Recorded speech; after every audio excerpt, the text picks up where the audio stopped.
ফাআকসিরু ফীহি আলাইয়াস সালাহ। ও আমার উম্মতেরা, এই দিনটা হলো সবচেয়ে উত্তম দিন, সবচেয়ে উন্নত মানের দিন। এই দিনটির মধ্যে তোমরা যেই কাজটি বেশি করবে সেই কাজটি হলো তোমরা এই দিনে আমার উপরে বেশি বেশি দুরূদ শরীফ পাঠ করো।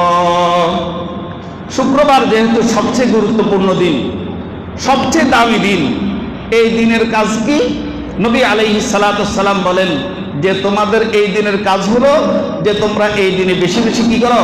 আমার উপরে দুরূদ শরীফ পড়ো। হাদিসে পাকের মধ্যে আছে, যদি কেউ শুক্রবার ছাড়া অন্য কোনো দিন যদি দুরূদ শরীফ পাঠ করে তাহলে আল্লাহ পাক রব্বুল আলামিন তাকে 10টা হাসানা দান করে, তার 10টা গুনাহ মুছে দেয় এবং তার দারাজাতকে 10 গুণ বাড়ায়া দেয়। এবং নবী আলাইহিস সালাতু ওয়াস সালাম বলেন ওই ব্যক্তির উপরে আমার সুপারিশ ওয়াজিব হয়ে যায়, অর্থাৎ কিয়ামতের দিন আমি ওই ব্যক্তির জন্য কি করব? সুপারিশ করব, এর মধ্যে কোনো সন্দেহ নেই।